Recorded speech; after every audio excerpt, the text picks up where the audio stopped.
Je vous salue tous dans le beau nom de notre Seigneur Jésus-Christ. Merci à vous tous qui suivez toujours cette émission tous les lundis matin. Que le Seigneur vous bénisse. Amen. Ce matin, nous voulons parler de 3 clés contre les ragots. 3 clés contre les ragots. Et quand on parle des ragots, vous savez, c'est les mauvaises paroles qu'on colporte contre quelqu'un dans l'intention de le nuire. 3 clés contre les ragots. Lisons Philippiens 4, verset 8, que nous connaissons très bien. Philippiens 4, 8, qui dit ceci. Au reste, frères, que tout ce qui est vrai, tout ce qui est honorable, tout ce qui est juste, tout ce qui est pur, tout ce qui est aimable, tout ce qui mérite l'approbation, ce qui est vertueux et digne de louange, soit l'objet de vos pensées. Amen.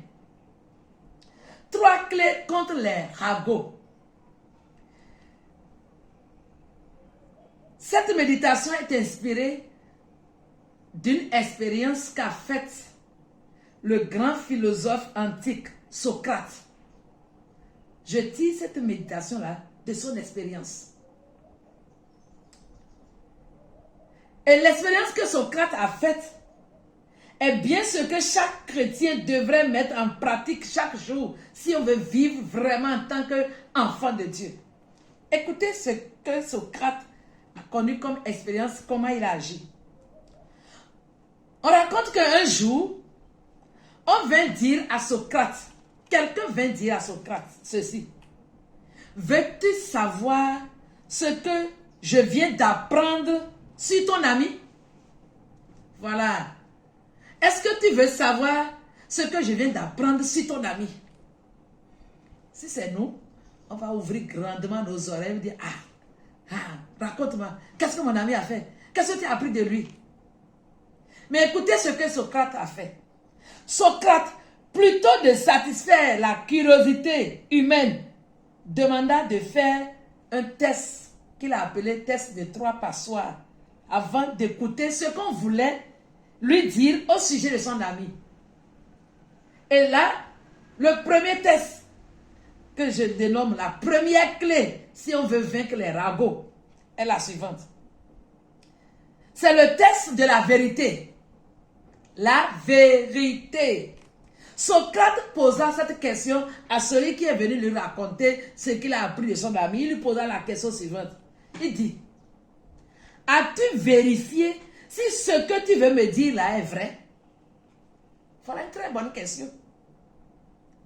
Si on prenait le temps souvent de poser cette question-là, d'utiliser cette clé, quand quelqu'un vient vous raconter des choses sur votre ami, sur votre pasteur, sur votre entourage, sur telle personne, et qu'on pouvait poser cette question, est-ce que ce que tu veux me dire là, tu as vérifié si c'est la vérité?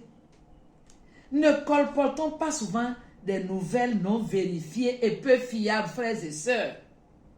Mais assurons-nous d'abord de dire la vérité et de parler vrai, de demeurer dans la vérité à l'image de notre Seigneur Jésus-Christ. Si seulement on prenait le temps de vérifier pour savoir si ce qu'on me dit là, ce qu'on est en train de me dire, est-ce que c'est vrai?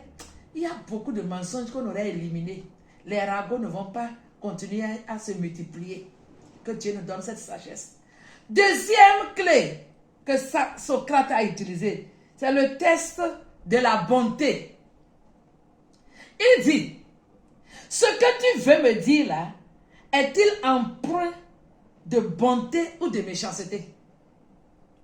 Quelle sagesse! C'est-à-dire, ce que tu veux me raconter sur mon ami, est-ce que ton intention, c'est pour lui faire du bien ou bien pour lui faire du mal? Est-ce qu'il n'y a pas une intention de méchanceté cachée? Vous savez, quand on apprend souvent les mauvaises choses, c'est ça qu'on est pressé à raconter. On ne raconte pas souvent les bonnes choses sur nos amis, non. Mais ce qu'on apprend de mauvais là, qui va nuire à l'autre là. Viens, viens, viens, viens. Et il y en a qui sont tellement spécialistes en cela. Ils ont la démangeaison de la parole. Quand ils reçoivent une information, c'est-à-dire ça les démange, tant qu'ils ne sont pas partis rapporter, et en rapportant, ils vont rajouter pour adoucir davantage la parole. C'est ça les ragots.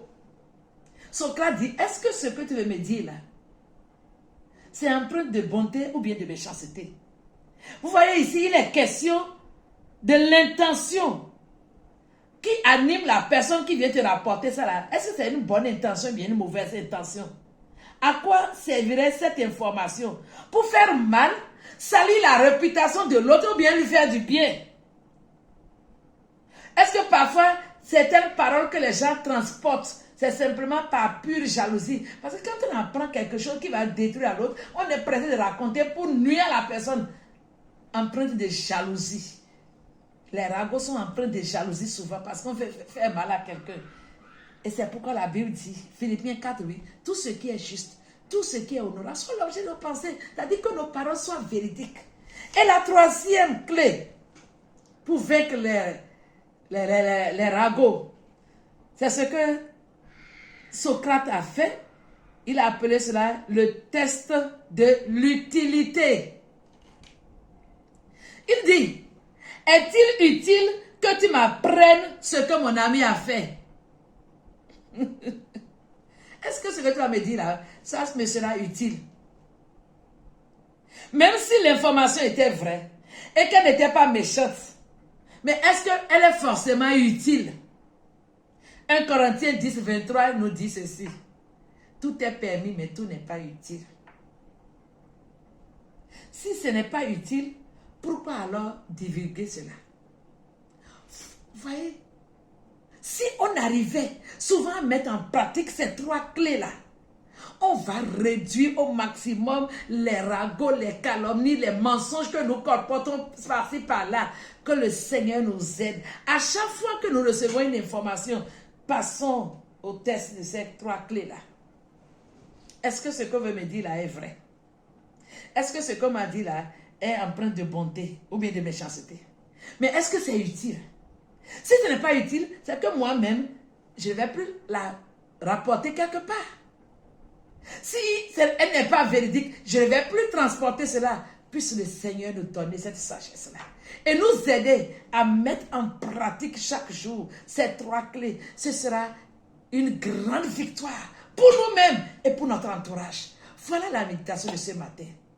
Les trois clés contre les ragots. Que le Seigneur nous aide à les mettre en pratique chaque jour. Que Dieu vous bénisse. Amen. Amen.